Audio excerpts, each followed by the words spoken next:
Le grand dialogue. Le grand dialogue de l'émission de débat du studio Tamani sur votre radio. Le grand dialogue. Vendredi 10 mars, auditeurs téléspectateurs, merci d'être avec nous pour ce forum de la presse. L'installation des autorités intérimaires à Tombouctou et Taoudéni reportée. Le congrès pour la justice de la Jawad CJA mécontent a investi la ville avec ses hommes. La FEMAFOOT a été dissoute par le ministre des Sports suite à la longue crise du football malien. On en parlera dans cette émission. La célébration du 8 mars au Mali sous le thème autonomisation économique de la femme dans un monde du travail également au menu. Enfin, une autre grève qui pointe du nez, celle des syndicats de la santé. Nos invités pour faire le point de l'actualité de la semaine sont Paul Ben, il est journaliste indépendant, Boubacar Yelkouye, il est du journal Le Pays, Badou Escobar du Carrefour, Mamadou Fofana de l'Indépendant. Je suis Ousmane Diadé Touré pour vous présenter cette émission qui est mise en onde par Mamadou Ouattara. Le grand dialogue. Après l'installation des autorités intérimaires à Kidal, Gao et Menaka, et après quelques moments d'incertitude, l'installation des autorités intérimaires de Tombouctou et Taoudéni a donc été repoussée à une date ultérieure. Certains mouvements armés se sont opposés à la mise en place et ont même brandi la menace en occupant certains points stratégiques de la ville. Paul Ben, Kidal que l'on pensait difficile a été quand même sans problème. Gao, Menaka, malgré quelques difficultés, on a vu quand même l'installation des autorités intérimaires dans ces zones-là. Pourquoi ces deux dernières régions semblent poser beaucoup de problèmes? Merci, bonsoir d'abord aux auditeurs et aux spectateurs de studio Tamani. Je crois que Kidal, qu'on pensait être le point le plus chaud, a été vraiment mené de maître par beaucoup de cadres, non seulement du ministère de l'administration territoriale, mais aussi des partenaires du Mali et même au-delà de certains cadres des régions voisines de Kidal. C'est pourquoi Kidal a été vraiment mise en place, disons, les autorités intérimaires ont été mises en place avec beaucoup de satisfaction. Bon, je crois que Tombouctou, on a manqué un peu de tact à Tombouctou. Taoudéni, c'est un peu le bébé de Tombouctou. Si Tombouctou ne marche pas, Taoudéni ne peut pas le faire, puisque à Taoudéni, même on ne peut pas aller mettre les autorités intérimaires. Je disais donc qu'à Tombouctou, ce qui s'est passé, c'est qu'on a manqué un peu de tact. Vous savez, il ne faut pas se voiler la face, hein, c'est un peu le partage. Nous sommes dans une phase de partage de gâteaux, de dividendes.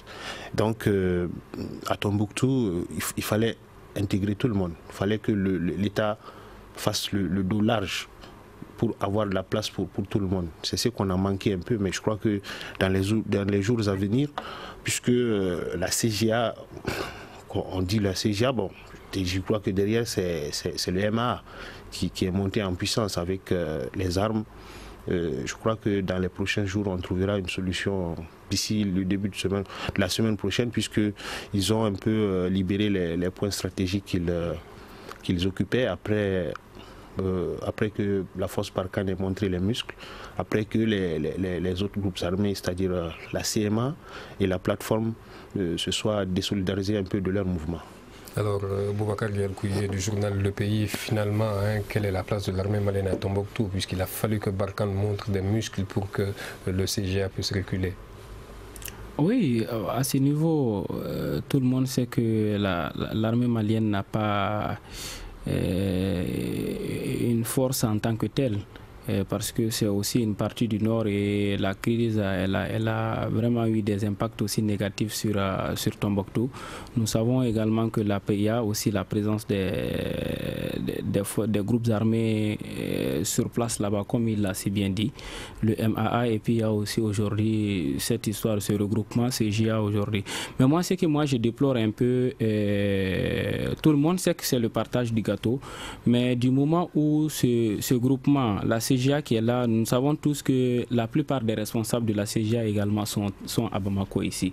J'en connais des députés qui sont membres, d'autres qui sont d'ailleurs même vice-présidents dans le regroupement.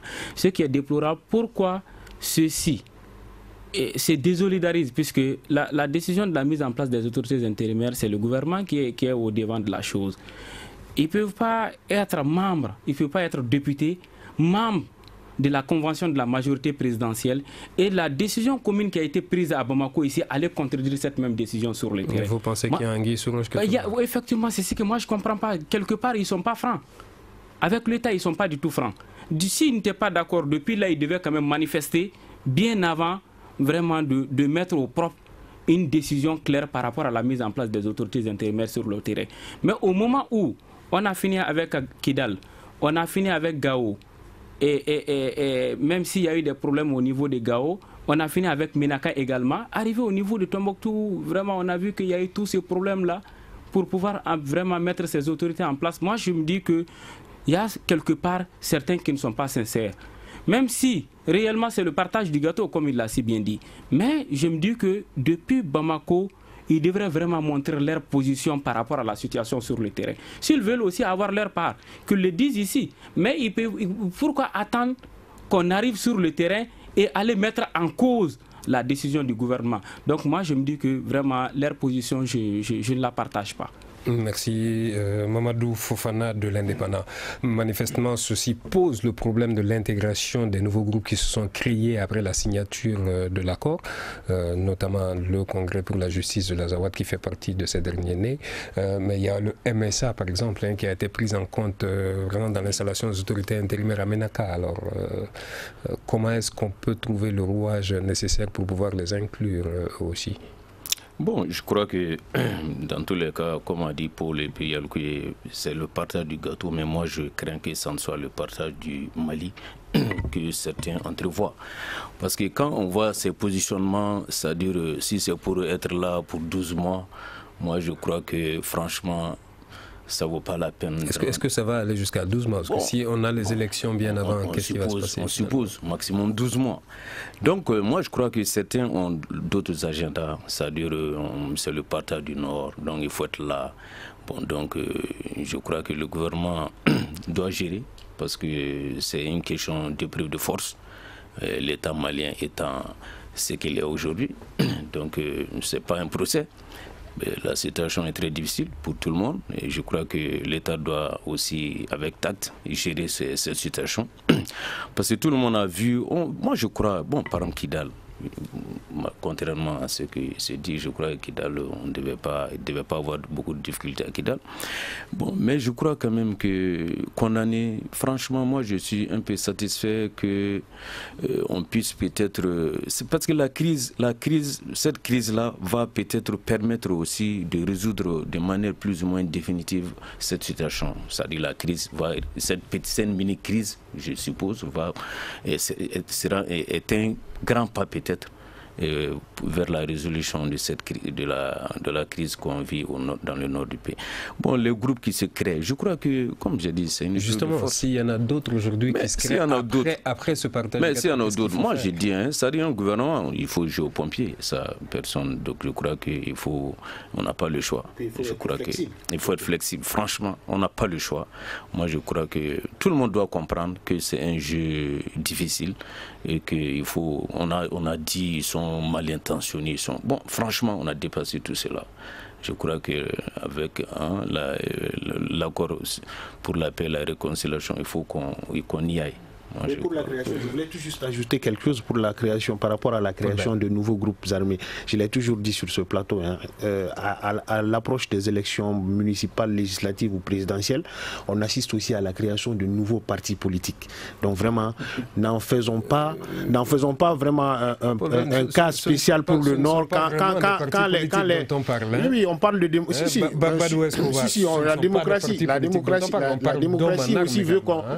la démocratie veut aussi que quand on n'est pas d'accord avec quelqu'un, qu'on se désolidarise, qu'on crée un groupe pour d'autres idées.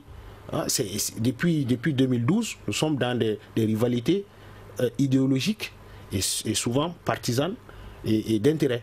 Et c'est aussi la politique. Je vous suggère, on va laisser Badou réagir très rapidement. Badou Escoba, est-ce que c'était normal, après la signature de l'accord de paix, que certains brandissent encore la menace de l'arme à Tombouctou, des armes à Tombouctou? L'accord de paix, c'est comme un tonneau de Danaïde. Vous mettez du sable là-dedans, mais vous n'atteindez jamais la surface. C'est un peu ça. Vous savez qu'en réalité, c'est un partage de gâteau qui ne dit pas son nom. Mais ce qui est extrêmement grave, c'est que ceux qui ont signé cet accord, les groupes armés, qu'est-ce qu'ils font? Pour avoir plus, ils créent d'autres embranchements. C'est le cas du Congrès pour la justice dans l'Azawad. C'est le MAA, tout le monde sait. Plateforme. Et CMF perdu. La coordination des mouvements de forces patriotiques de réseau, les MSA, etc., etc. Donc leur objectif c'est quoi? C'est de se positionner. Par exemple, pour le cas spécifique de Taoudeni, il y a quelqu'un qui a déjà été nommé par le gouvernement, Amoudi Agada, il a été nommé par le gouvernement. Et le MAA qui s'est déguisé en CGA a dit qu'il n'est pas d'accord. La plateforme dit qu'elle n'est pas d'accord. Et ils font une épreuve de force. Le Congrès pour la justice de l'Azawad prend des hommes, remplit des pick-up, une trentaine de pick-up, viennent aux alentours de la ville, placent la ville en état de siège pour dire bon voilà, c'est ça ma revendication. Il faut que ma revendication soit prise en compte. Est-ce qu'après la signature de l'accord de paix, justement, il faut encore assister à des scènes où des hommes de n'importe quel groupe brandissent la menace des armes? On assistera toujours à ce genre de menaces. Je prends l'exemple de la CEPA. L'autre jour, la CEPA a organisé des manœuvres militaires à une trentaine de la ville pour faire une démonstration de force. Mais moi, je me demande où se trouve l'amunissement, où se trouve Barkhane, où se trouve l'armée régulière. Des bandits viennent, ils essaient de rentrer dans la ville. Qu'est-ce que les militaires font? Ils abandonnent. Ça veut dire que les villes du Nord sont dans l'ensemble en état de siège. Ça veut dire que Barkhane ne joue pas son rôle. Ça veut dire que l'amunissement ne joue pas son rôle. On a vu Bambari en Centrafrique, le cas de Bambari. Quand les groupes armés ont voulu pénétrer dans la ville, l'amunissement a tout de suite réagi. Le rôle de l'amunissement, c'était de désarmer ces gens immédiatement, de prendre les pick-up, de prendre leurs armes. Parce que le Mali n'est plus un État. Le pays n'existe pas. Le Mali est en train de se libaniser. Le Mali est en train de devenir la Somalie de l'Afrique occidentale. Le Mali devient la Somalie. Il n'y a que des enclaves de territoire au centre et au nord. Il n'y a plus d'État. L'État ne contrôle plus le nord. L'État ne contrôle plus le centre du pays. Le Mali est en état de siège. Bamako et ses environs.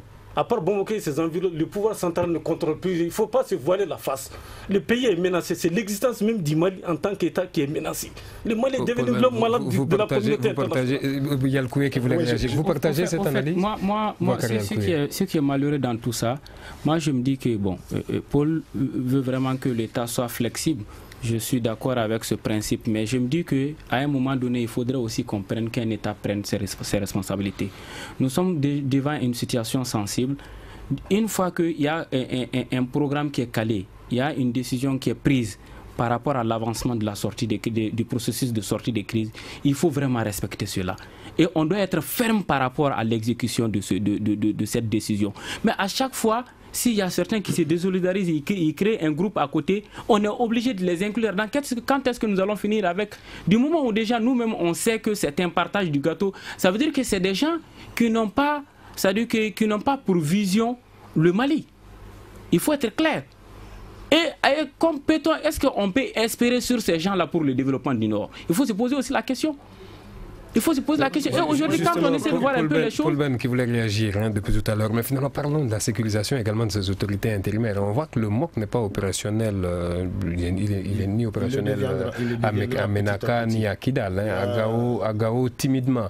Alors, la sécurisation des autorités intérimaires, finalement, dans les régions où cela a pu être installé, quand même... Oui, Ménaka n'est pas, pour le moment, Ménaka n'est pas pris en compte dans le MOC, mais je crois que ça va se faire... Justement, comment on a parlé du MOC qui devrait sécuriser ces autorités intérieures. Ça va se faire avec la force des choses, parce que Ménaka, de toutes les façons, Ménaka c'est la région voisine de Gao, c'est à 300 bornes de Gao, donc avec la force des choses, ça va se faire, parce que Ménaka n'a pas d'effectif pour sécuriser les autorités intérimaires, ça va se faire.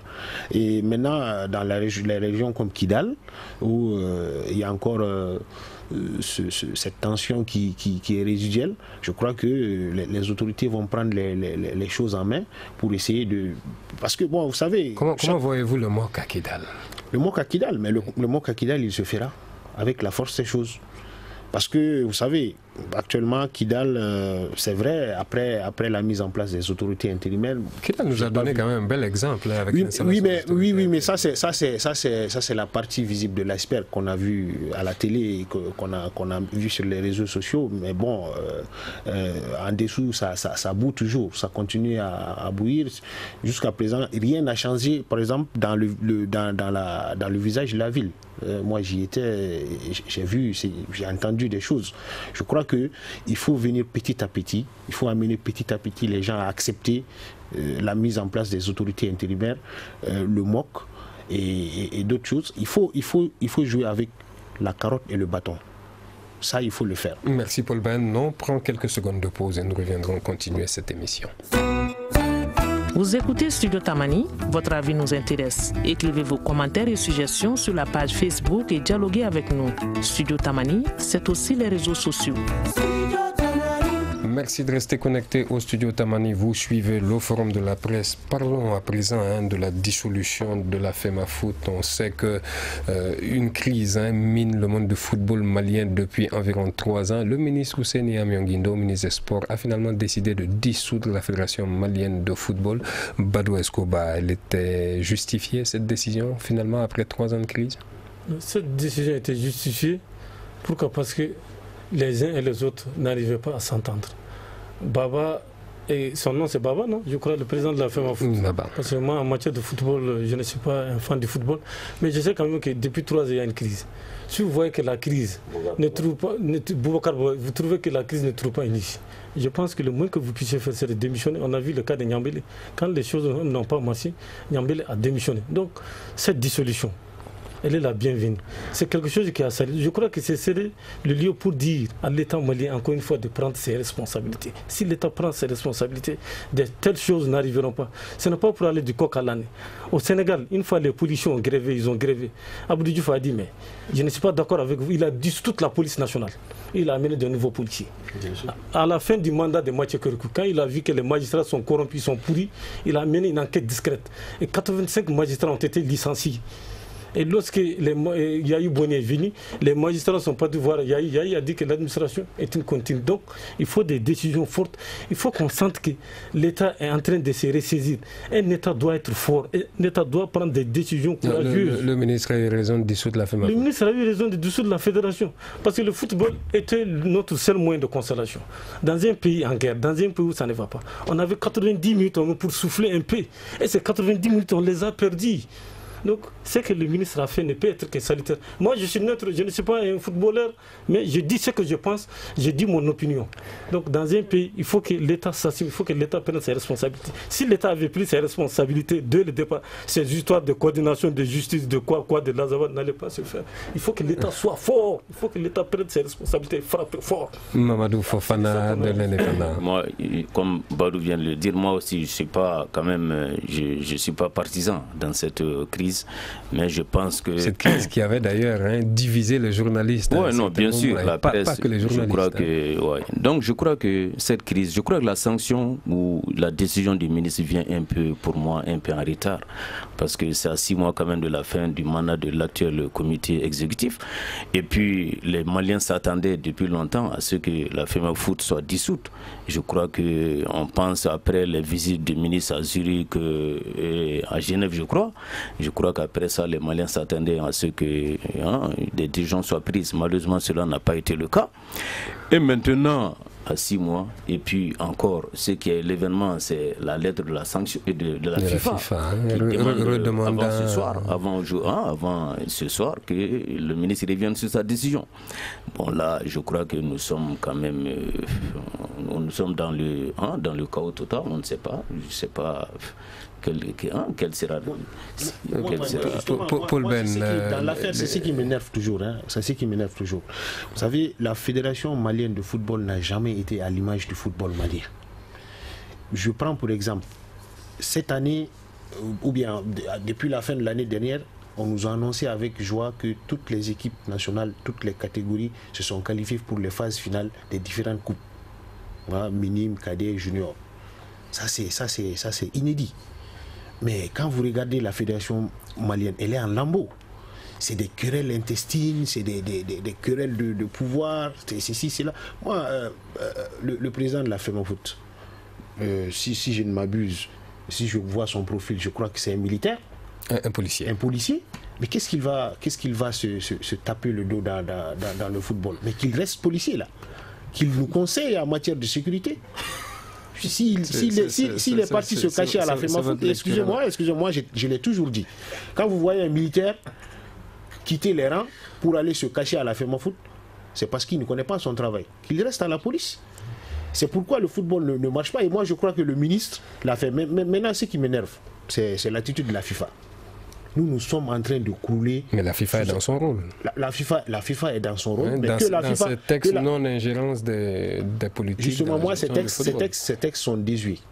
Ces textes, vraiment, ils ne valent plus la peine parce que... Par contre, est-ce que le ministre également n'est pas dans son rôle? Non, mais c'est comme si un pays veut lutter contre la corruption et que le FMI vienne nous dire que non, monsieur là, vraiment, il faut le garder à sa place. Vous comprenez un peu? On est dans une crise. On est un pays souverain, on veut prendre des décisions pour régler nos problèmes. Et la FIFA vient nous dire que non, il faut laisser continuer ce monsieur pour qu'on continue dans la crise. Mais franchement, il faut taper du poing sur la table. Boubacar Yalkoué, j'espère que vous allez défendre un tout petit peu la FEMAFOOT au moins. Non, bon, au fait, moi je ne suis pour... je n'ai pas de parti pris, mais moi je pense que il y a un autre angle qu'il faut voir dans cette crise-là. C'est surtout l'angle politique. L'angle politique en ce sens que la situation, comme vous l'avez si bien dit, le ministre a eu plusieurs occasions et idoines pour en finir avec cette histoire. Mais il ne l'a pas fait. Le fait d'attendre qu'on arrive jusqu'à ce niveau, comme le doyen l'a si bien dit, pour dissoudre, je pense que sa décision, elle est arrivée trop en retard. Et cela aussi également dit à quoi? Non, ce n'est pas la FIFA qui l'a bloqué. Ce n'est pas ça. Comme la FIFA demande avant telle heure de revenir sur la décision, peut-être que la FIFA a toujours bloqué. Ils ont eu à faire beaucoup de démarches, plusieurs tractations. Nous avons vu que même après les voyages, il y a eu des rencontres avec des personnes des ressources pour résoudre un peu le problème. Mais tout ça, ça n'a pas marché. Moi, je me dis qu'à un moment donné, et selon même des informations, il y a très longtemps, le ministre voulait dissoudre la Fédération malienne de football. Il y a des mois de cela. Mais il y a eu des interventions politiques. Il y a des politiques qui ont intervenu et raison pour laquelle il n'a pas pris cette décision.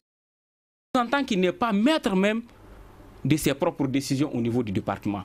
Et moi, c'est ce qui est d'ailleurs malheureux. Parce que je me dis que quand on te donne un département à gérer, et qu'il y a des crises au niveau de ce département, on doit te laisser aussi les mains libres pour gérer le problème. C'est un peu ça. Aujourd'hui, à un moment donné, il a voulu prendre des décisions, ils n'ont pas accepté. Et quand ils ont vu que la situation est pourrie, c'est en ce moment qu'ils font une concertation entre eux. Bon, voilà, le ministre sort et puis il dit qu'il a dissous le truc. C'est que lui, il oublie aussi également. Moi, je veux poser la question. Qu'est-ce que vaut une décision du ministre, même si elle est 1 an à l'avance? Qu'est-ce qui vaut cette décision si la FIFA va la rejeter pour nous dire qu'il faut revenir ça? Mamadou Fofana, quelles sont les sanctions auxquelles aujourd'hui le pays s'expose?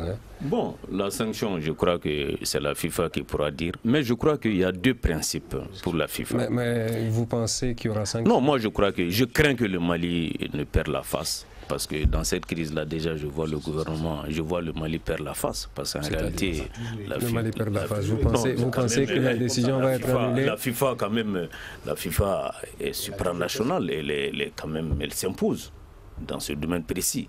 Donc, je comprends les Maliens. On dit on est un pays souverain. Non, mais le foot est géré par la FIFA. Donc, moi, je pense qu'on parle même d'un conseil des ministres extraordinaire aujourd'hui. Je ne sais pas quel est l'objet. Mais je crois quand même s'il y a un ultimatum de la FIFA, le gouvernement se doit de réagir rapidement pour ne pas perdre encore la face. Je crois, donc, dans cette crise, moi, je pense que le gouvernement va perdre la face. Et peut-être même que le ministre, s'il arrivait que le gouvernement perd la face dans cette crise, ça veut dire que le ministre va démissionner. Non, forcément. Qui nous ont même entraînés dans cette situation, c'est ce que je disais. Ce sont ces politiques qui nous ont entraînés dans cette situation. Puisqu'il y a quand même la partie la plus forte qui soutenait le monsieur, raison pour laquelle il a tenu jusqu'à là où nous sommes. Raison pour laquelle, à l'époque, le ministre n'a pas pu vraiment dissoudre la FEMAFOOT. Aujourd'hui, comme ils se sont entendus, il a pris la décision, il ne faudrait pas que lui aussi qu'il voit que cela n'ait pas des répercussions sur lui, sa carrière politique. Moi, je me dis qu'au moment où, dans le temps, il a essayé de dissoudre le truc, ils ont refusé, c'est en ce moment il devait prendre ses responsabilités et partir. Moi, j'aimerais bien entendre Badou Escobar. Moi, j'ai une question à vous poser. Oui. C'est les esprits s'échauffent énormément avec le football qui est très très passionnel. Alors, on a vu que des scènes de violence commençaient à entrer en jeu entre les différents protagonistes. Si mort d'homme il y a, je le souhaite pas. Est-ce que c'est la FIFA qui va venir gérer ça pour le Mali? Ce n'est pas la FIFA qui va gérer, c'est l'État malien qui va gérer. C'est la responsabilité de l'État malien. Encore une fois, cette crise prouve à quel point ça ne va pas au niveau du pouvoir. Il y a un cancer qui est là, il y a une gangrène qui est là, qui est en train de se propager dans le corps physique du Mali. Ça, il faut le dire. Oui, et le jour de la finale, le président de la République, il était au stade et il y avait des insultes. Les gens étaient là, s'insultaient père et mère. Donc ça veut dire qu'il y a un malaise profond qui est là. Bon, pour ce qui est du problème de la FIFA, j'ai appris, je ne suis pas footballeur, j'ai appris quand même que le ministre a déjà commis un avocat pour défendre les intérêts des avocats, peut-être pour défendre les intérêts du Mali en cas de cas. Merci. On va aller vers le prochain thème. Le Mali, à l'instar du reste du monde, a célébré le 8 mars avec le thème l'autonomisation économique des femmes dans un monde du travail en pleine évolution. Paul Ben, est-ce qu'on peut dire, sans risque de se tromper, que la femme malienne est économiquement autonome déjà? Excusez-moi. Ça vous fait rire? Ça me fait rire. Ça me fait rire. La femme malienne est loin d'être autonome financièrement. Ça, c'est... Vous savez, les slogans qu'on prend souvent lors des manifestations de ce genre me font souvent rire parce que, bon, écoutez, les politiques sont dans leur rôle. Hein. Ils sont dans leur rôle. Le Malien, en général, n'est pas financièrement autonome. À plus forte raison, les femmes. Moi, je crois que c'était un thème qu'ils ont pris comme ça. Bon. C'était un thème central pour tous les pays du monde, hein, en fait. Oui, mais bon, nous, on pouvait prendre un sous-thème. Est-ce que vous pensez que la question doit se poser au Mali? Est-ce qu'il faut travailler de telle sorte que les femmes soient économiquement autonomes? Il faut que le gouvernement du Mali, il faut que les Maliens travaillent à ce que tous les Maliens soient économiquement autonomes. Et pour cela, il y a beaucoup de moyens, il y a beaucoup de possibilités. Nous avons une kyrielle de structures administratives qui ont été créées pour cela. Malheureusement, ils ne font rien. Nous avons un ministère de l'emploi et de la formation professionnelle que j'ai toujours critiqué, qui ne fait que donner des chiffres comme ils le veulent, des chiffres bidons, des faux chiffres, mais on ne voit rien dans le fait, concrètement. Moi qui suis à 1600 km de Bamako le plus souvent, franchement c'est la galère. Or, il y a des potentialités qui sont là. Mais on se cantonne, je ne sais pas combien de kilomètres carrés fait Bamako, mais on se cantonne à ça, malheureusement. Donc il faut qu'on travaille à ce que le Malien en général soit financièrement autonome. Les jeunes viendront, les femmes viendront, les vieux viendront. Merci Paul Ben. Boubacar Yalkouya, est-ce qu'on peut parler de droits de la femme au Mali? Est-ce que les droits de la femme sont respectés dans notre pays? Oui, moi je dirais que elles sont respectées, mais on continue à faire quand même de l'amélioration dans cette vision en fonction des revendications et des doléances des femmes. Aujourd'hui, ce thème, l'autonomisation des femmes, moi je me dis que pratiquement économique des femmes, moi je me dis que ce sont des décisions qui viennent d'ailleurs. Nous, on se limite seulement à les appliquer. Du moment où ce sont ces mêmes partenaires, ces grandes puissances qui décident tout là-bas, et ce sont elles également qui ont décidé de mettre vraiment les femmes aujourd'hui dans ce cadre-là. Et maintenant, les thèmes, on les envoie dans les pays, donc les pays africains aussi, nous sommes obligés de respecter, même quand vous essayez de voir un peu par rapport à leur histoire de quota de 30%. Et moi, je sais également que ce sont des décisions... quota qui n'est pas respecté, hein, même au sein de l'Assemblée nationale. Non, mais c'est en termes aussi de compétences, on ne te donne pas comme ça. On te dit le quota c'est 30%, mais il faut... C'est un mérite aussi, hein. Lève-toi pour l'arracher. C'est un peu ça. Mais quand tu ne fais rien, tu veux qu'on te la donne comme ça. Merci. C'est pas facile. Quelques secondes de pause, nous reviendrons parler du 8 mars. Une réaction réaction, un avis, un commentaire. Réagissez sur la page Facebook de Studio Tamani et restez connectés avec nous. Studio Tamani sur les réseaux sociaux pour vous faire entendre. Merci de rester connectés. Vous suivez le forum de la presse. Alors Mamadou Fofana de l'Indépendant, finalement, quand on parle de représentativité de femmes, des femmes dans les instances de décision, il y a quand même une amélioration. Hein, quand on a vu une femme pour la première fois au Mali devenir Premier ministre sous le président Amadou Toumani Touré. Bon. Je pense que c'est pas le meilleur exemple quand même. Hein. C'est quand même si c'est au sommet, quand même, ça c'est pas le meilleur exemple pour moi, franchement. Et on a une femme gouverneur pour la deuxième fois, Amikane. Non, franchement, moi je crois que c'est pas ça. Non. Je pense que je pense que en réalité, les femmes, moi je pense qu'il faut pas les infantiliser en réalité. Parce que les dames, elles ont fait les mêmes études que les hommes, que nous. Non, moi je pense, non. Vraiment, s'il y a le mérite, un mérite égal, vraiment, je crois qu'il n'y a aucun problème. Mais dire seulement qui sont de quota là, franchement, ça revient à, je crois, encourager souvent la médiocrité. Et le conservatisme surtout. Il y a une chose qui m'a interpellé, Mamadou Fofana, c'est qu'on a connu des dames candidates aux élections présidentielles et les femmes qui représentent la majorité de la population n'ont pas voté pour. Non, mais elles ont raison, parce qu'en réalité, vous parlez, je ne vais pas citer de nom, mais quand même, on a eu des candidates vraiment qui, excusez-moi, mais qui ça ne vaut pas la peine, pratiquement. Candidate pour être... Non, c'est pour avoir un strapotin à la fin de l'élection. Donc je crois que c'est ça. Sinon, ça c'est du folklore. Moi je crois que franchement, je salue, je me réjouis si une femme vraiment est nommée à un poste. Vraiment, je sais qu'elle est compétente. Mais si c'est pour... parce qu'il faut 30%, un quota de 30%, parce que des concepts qui nous viennent de l'extérieur, on veut nous imposer ça. Pourquoi pas les femmes 50%? Quand tu prends le corps médical dans certains pays, mais 80%, c'est les dames. Moi, je suis très fier. Quand tu vas faire une injection, tu vas faire tout dans certains pays, que je cite par exemple la Russie. Quand tu viens, mais le corps, l'enseignement, mais c'est les dames. C'est à 80-70%. Quand tu viens à l'hôpital, mais tout le monde, c'est 80-85%. Donc vraiment, mais quoi, c'est des gens qualifiés. Donc ici, on ne pense pas femmes. Il y a aussi un problème de qualification. Balou Escobar. Quand on parle des femmes, moi je parle des femmes du milieu rural. C'est eux qui travaillent. Et selon la vision africaine, selon la vision soudanaise, la femme a toujours travaillé. Elle est la première à se réveiller, elle est la dernière à se réveiller. La femme, elle est la dernière à se coucher. La femme malienne a toujours été autonome. Parce que le petit soir, elle entretient son jardin potager, elle fait le condiment, l'homme amène le céréales. C'est ce que nous avons connu. Mais c'est l'Occident qui a amené une autre vision, et cette vision est en train d'être instrumentalisée par certaines dames déguisées en développeurs. Elles sont là, elles croquent les sous des femmes rurales, elles se disent émancipation de la femme.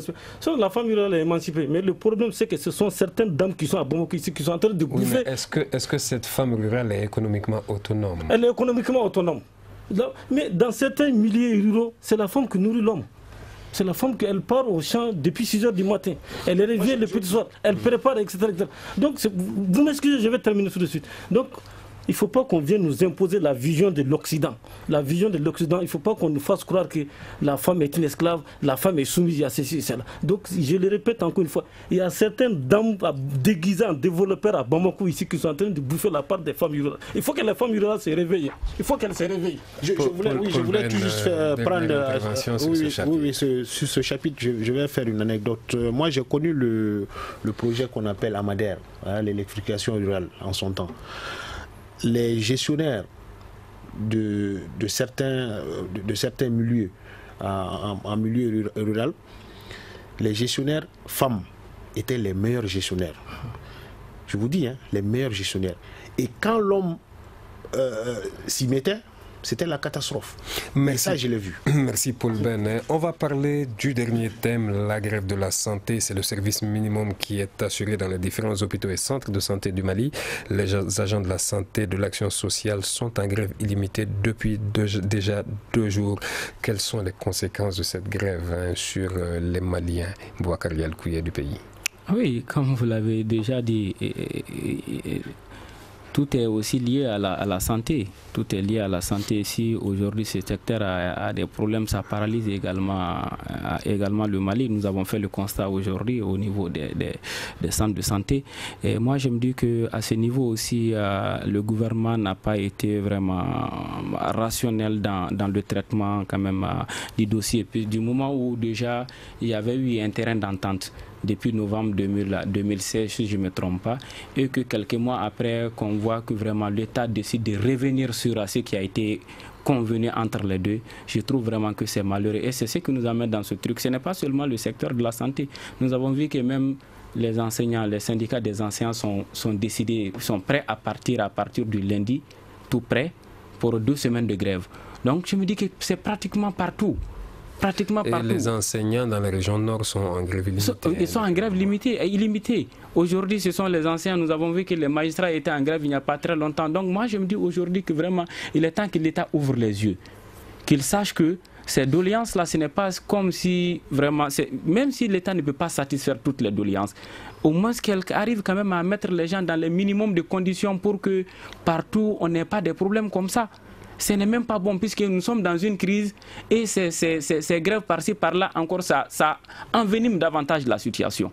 Merci Boubacar Yalkouye. Mamadou Fofana de l'Indépendant, comment expliquez-vous tous ces mouvements de grève? On a vu les magistrats qui étaient en grève, les enseignants au niveau de Bamako qui repartent en grève, qui sont d'ailleurs en grève dans la région nord. Comment expliquer tous ces mouvements de grève aujourd'hui?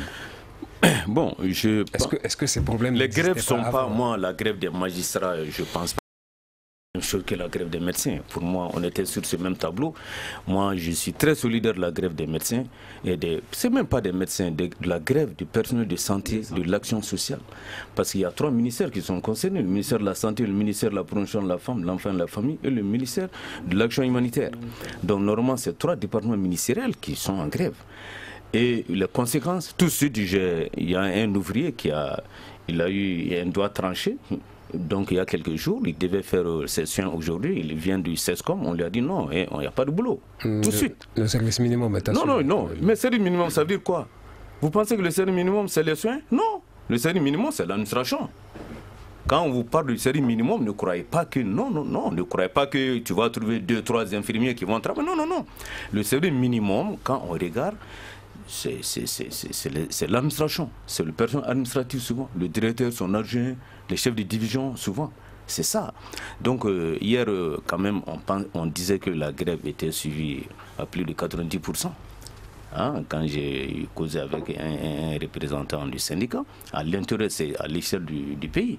Donc moi maintenant vous demandez comment expliquer les grèves. Il y a une chose, c'est la mauvaise gouvernance. Parce qu'en réalité, vous savez, les populations regardent les dirigeants. Comme a dit il n'y a pas longtemps, mon journal, on disait quand même que... Est-ce que le gouvernement peut augmenter les salaires aujourd'hui? Non, c'est pas question de... Il y a question de confiance. Les Maliens n'ont pas confiance à l'équipe dirigeante en réalité. C'est question de confiance. La confiance, c'est quoi? Je vais dire quoi? Quand vous voyez que certains se trinquent, alors que vraiment la population trime, franchement c'est quoi? Et regardez le train de vie de l'État. Quand le président de la République venait, je ne suis pas un homme politique, mais je rappelle seulement, quand le président de la République venait, il a dit dans son « je vais lutter contre la corruption », contre la délinquance financière, contre le népotisme, tout. Mais on a combien de mois de la fin du mandat? Mais il n'y a rien de tout cela. Et la population voit les gros cylindres, ça va dans tous les sens.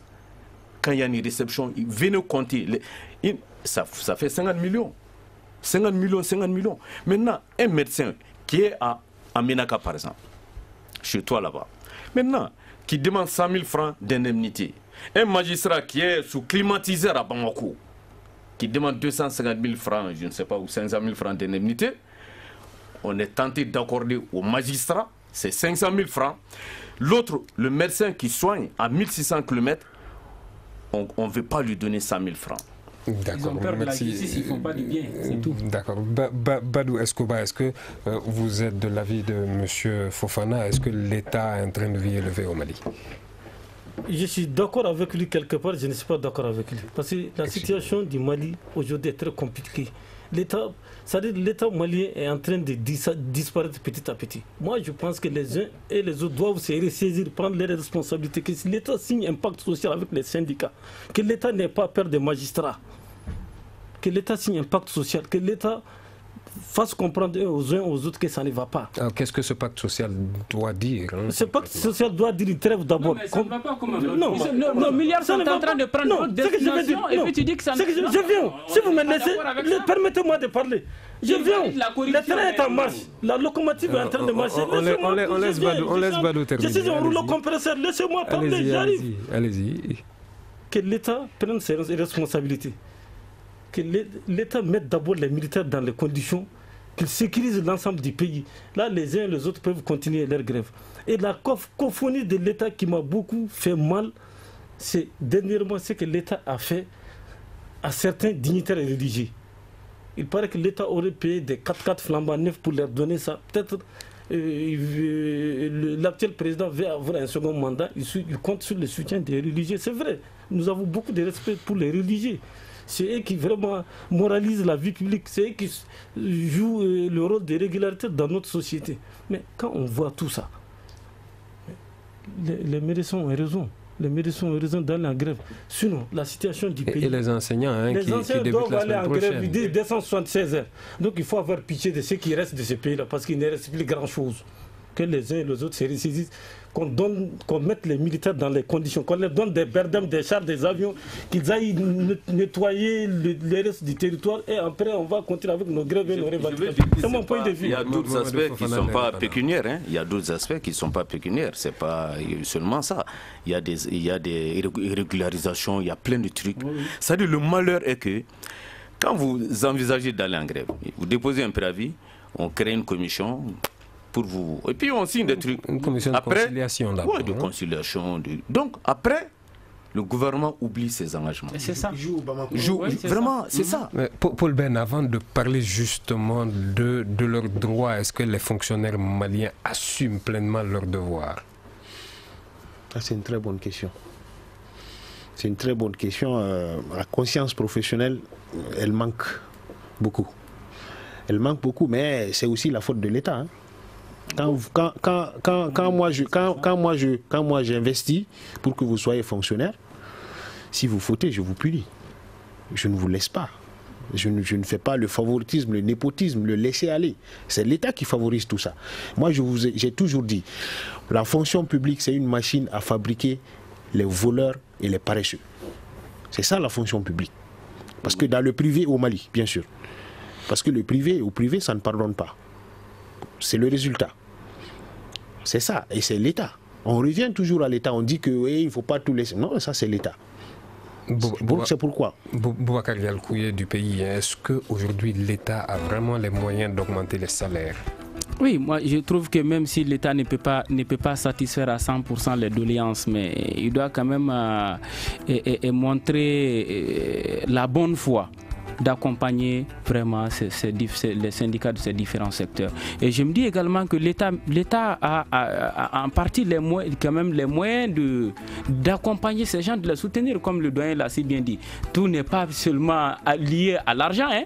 Il y a d'autres conditions qui sont là, qui sont revendiquées par ceux-ci. Quand nous essayons de voir le syndicat de la santé, ils ont à peu près 9 points. Et sur ces 9 points, c'est 8 qui avaient été validés par l'État. Et ils avaient pratiquement décidé de tout par rapport à tout ça, mais à la dernière minute, l'État refuse. Mais c'est ce qui n'est pas bon. Tu ne peux pas donner ta parole et après dire que non, je ne suis pas d'accord. Mais on est dans quel pays? Ça veut dire qu'on n'a pas un État responsable, on n'a pas un État sérieux. Et on est là aujourd'hui. Ils refusent, mais tout le monde sait comment le pays là fonctionne aujourd'hui. Ces mêmes gens-là qui sont les tenants du pouvoir aujourd'hui. Mais leur train de vie n'a pas changé. D'ailleurs, ça a doublé. La corruption a augmenté. La corruption a augmenté. Imaginez un peu. Et allez-y voir. Allez-y voir le président de l'Assemblée nationale, son salaire et ses trucs, ça a augmenté. Le Premier ministre pareil, le président de la République pareil, les députés, etc. Malheureusement, Badou, le temps. C'est ça le problème. Les fonctionnaires font semblant de travail. Merci. Mesdames et messieurs, merci d'avoir suivi cette émission. On est à la fin justement de cette émission. Elle a été réalisée par Ibrahim Aran Diallo. Mamadou Ouattara était à la mise en onde. Gagny Kanté à la régie vidéo. Merci à vous également, mes chers invités. Bon week-end. Le Grand Dialogue. Le Grand Dialogue, l'émission de débat du Studio Tamani sur votre radio.